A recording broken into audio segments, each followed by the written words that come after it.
Every grain has a story to tell, and it's up to you to tell it. Hey, what's going on, everybody? Welcome back to the shop. Now, if you're like me and don't have like the perfect ideal shop setup, you've probably had a miter saw that's maybe been sitting on a stand that looks like this. Well, I decided that it was time for me to do a bit of an upgrade, but I wanted an upgrade that wasn't going to cost me anything. So I'm going to show you how I turned an old shelf that I had into a miter saw station. Now, what I've used as a miter saw station for the longest time was this table right here. Now, this table is nothing fancy. This was quite literally a table that was picked up from a hardware store. It was intended, I think, for a planer before. And I put a 1/2 inch sheet of plywood on it. And I put a couple of pieces across here in order to lift my miter saw up a little bit. So that way it was even with the table that I had it at. But that was years ago. And for the longest time, probably for the last 2 or 3 years, I've just had the miter saw sitting on it. And the problem was anytime I'd go to cut something on the miter saw, then I would have to set up one of my stands beside it. Now, don't get me wrong, roller stands are really, really handy. I mean, for running long lengths of material and whatnot. But one of my challenges is that my concrete floor in my garage is not always level. So I wanted to get away from having to use this and continuously adjust it, either its position away from the saw or the height of it, based on where I was going to be cutting it. And so that's when I decided that I wanted to come up with another solution. Now, really cool thing that I do use this for is because I don't have an outfeed table on my table saw, I use this thing here for the outfeed, and it works absolutely awesome for that. If you've seen the shop tour 2024 video that I did, and if you haven't, I'll put a link up here, or whichever side it goes up on. You may remember that on this wall back here, I had a wood shelf. Well, recently I've been doing a lot of adjustments in the shop, and I took that shelf down. So what I wanted to do was to make a miter station using only the materials that came off of that shelf. I didn't want to spend any money on this project, and I was actually able to pull it off for something that works for my shop. It may not be a fancy cabinet setup, but it definitely works. Okay, let's have a look. Now, don't judge me on this, because as I said, I reused scrap material for this. So the material that I used, it doesn't necessarily look pretty, but it's functional. And to me, that's all that matters, because I'm kind of cheap. And whenever I can reuse materials to build something that I need instead of having to buy the material, that's the way that I'm going to go if I can do it. Miter Station 2.0. It may not look like much, but it is super functional.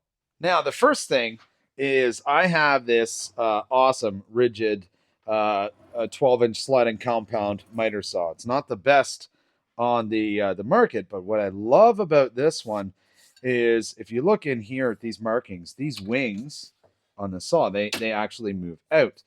That allows me to cut up to 70-degree angles on both sides. Not that I use that all the time, but because of that, I needed to make sure when I made this miter station that it was wide enough to accommodate these wings after I push this button here, going all the way out. So these measure up to about a 38.5-inch width by the time I've got both of these wings open. So I did this opening at about 39 7/8 to give me a little bit of play on it. And as far as the height on this, we sit on this right around 4 3/4 of an inch in height, which is the amount that I dropped this down from my 3/4 inch plywood top. Now, everything in this project is built from what came off that shelf, except for these 3/4 inch tops, and I happen to have some of this 3/4 inch plywood. All right, now looking at these side tables here, the first thing that I needed to do was I wanted to get my height up. Now, the height of something like this is entirely up to you. I did mine at a 37-inch height, which is roughly about the height that you'll have for a table saw. So my legs on this were about 36 1/4 plus the 3/4 inch top. And the way that I built these was very simple. I used 2x3s for the box frame on the inside of the verticals. Again, the 2x3s came from the shelf that I had up there.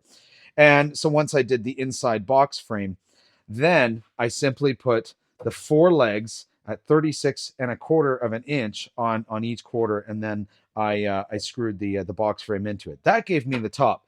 But of course, the challenge with that is that it becomes really rocky. So I had to put some reinforcement in the bottom, and I'll show you that. So if you look at the bottom here, all I did on this was put some 2x3s going across here and here in between those 2 legs to help tie them together. And then I put one 2x3 going across here. Now, my overall measurements for this are about 20 by 24 inches. So we're 20 inches wide and we're about 24 inches deep. The only reason I did that measurement is because that's the size of the plywood that I had was just over 40 inches wide. So I was kind of working with what I had. But these were very simple because the insides of these ran about 21 inches, give or take, 21 inches over there. And then I ran these pieces on the outside here, and the middle piece works out to be about 17 inches long. Now, the only downfall to this is because these 2x3s had been up on my shelf for quite a while. They had some twists and whatnot in them. So I had to kind of work through the pieces and take my pick. But again, I didn't want to spend money. So once I made this one table, I put these bottom supports in here. And I've just got 2 screws going into them. They're about 2.5-inch screws on either end. This thing was sturdy and solid. So I took this and I duplicated it and did the exact same thing twice, and that's what got me either side. Now, let's move on to the middle that's holding the saw. All right, now for the middle piece of this, I had a couple of 2x4s, 8-foot length of 2x4s that came off of that shelf also. And so as I was working through this, and I did draw all of this out, but as I was working through it, I wanted to figure out how I could take these 2 separate shelves and tie them together as one. And so what I came up with was a long piece of 2x4 here that screwed into the end of the vertical 2x3s, and then essentially putting some stringers in between them as well as under the screw points for this in order to support the weight of the saw. So before anyone says it, the one thing I do know, and I did not do, is I do not have any vertical supports underneath this. So the weight of this saw is currently being held by 2 screws here, 2 screws on that side, and then the same on the back side as well. So there's about 8 screws in total that are holding this whole platform with the weight of the saw. For this, so the tops of the shelves that I had were just 1/2-inch rough plywood. And so I just secured that on top of this. It doesn't need to be anything fancy. It doesn't need to be super smooth. That's the reason why on the sides over here that I use the pine plywood, 3/4 inch plywood on top, so it would be nice and smooth. All right. And then again, I put this in here and I dropped it down for the exact height from the bottom of the saw to here. Now, when I did that, it wasn't exact right away, and I don't really know what happened.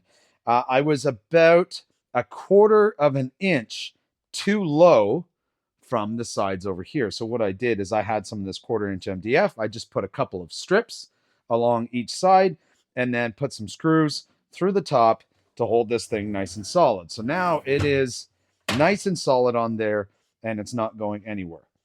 As you can see, I'm just taking my 12-inch square here and it runs right across and touches the entire surface.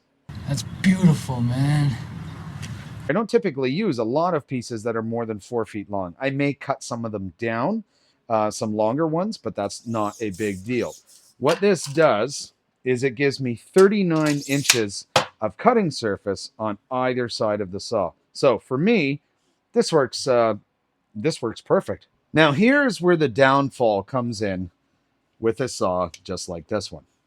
When you push this back, it slides all the way back out, and so you have to be a certain distance away from the wall. And so what that means is you can see I've got a bit of a gap here. That's just over a 10-inch gap. I have to have these cabinets away from the wall in order for this to slide all the way back. So that is not ideal. This saw is not intended as any type of a permanent setup in a shop like this unless you've got a space for this here to go back into the wall.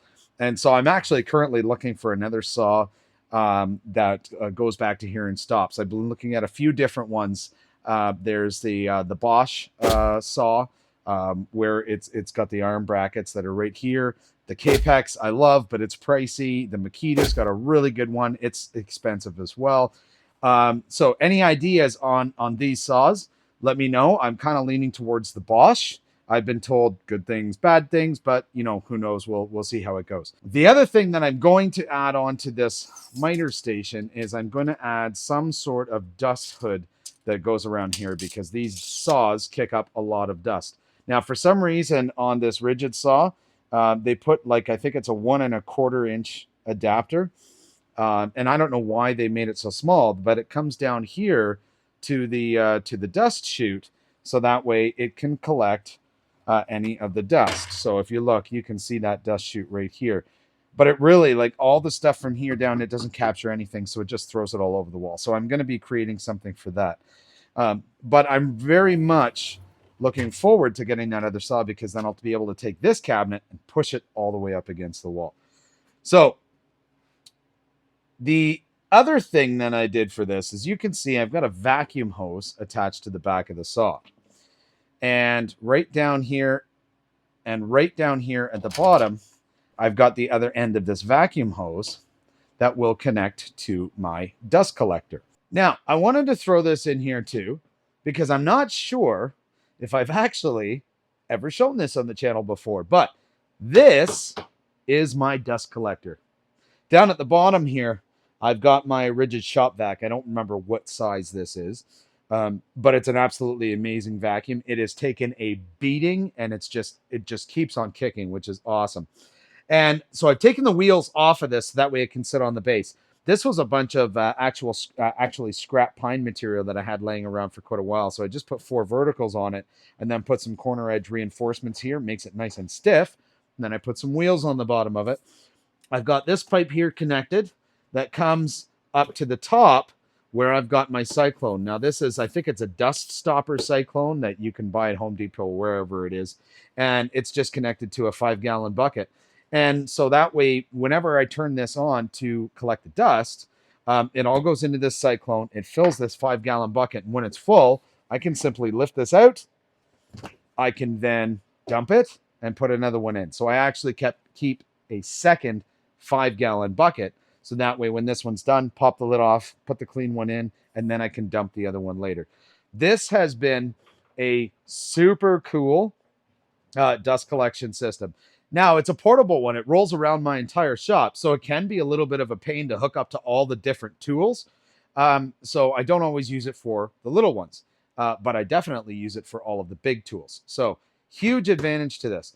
Whenever I need to use the miter saw, I simply go over here and I'm going to disconnect this fitting and I insert this fitting. Now I could set this up with blast gates and that sort of stuff, but I'm not quite there yet. You know what's really funny is, and I've seen this in so many videos before, when somebody shows a dust collector, for the most part, the dustiest thing in their shop is the actual dust collector itself. Like, the amount of dust that's on there is insane. It's the one thing that never gets vacuumed off. So I hope this gave you some ideas about what you can do in your shop, just with the materials that you have. Go into your shop, look around, see what you've got sitting there. If you got a shelf in there, you don't want it, you know what? Take it down, reuse the lumber, make anything that you want.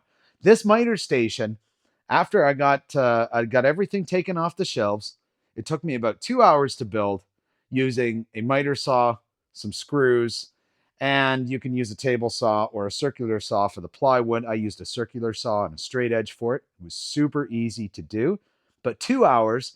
Now I've got a let's call it a makeshift miter saw station, although it's a bit more than that because it does work. And because I was able to use up all those 2x3s that came off my shelf, I don't even have to store those anymore. So my lumber rack on the very top is now completely open, so I can put more wood up there. Thanks so much for watching the video. I hope this gave you an idea of something you might be able to do in your shop. And until next time, happy cutting.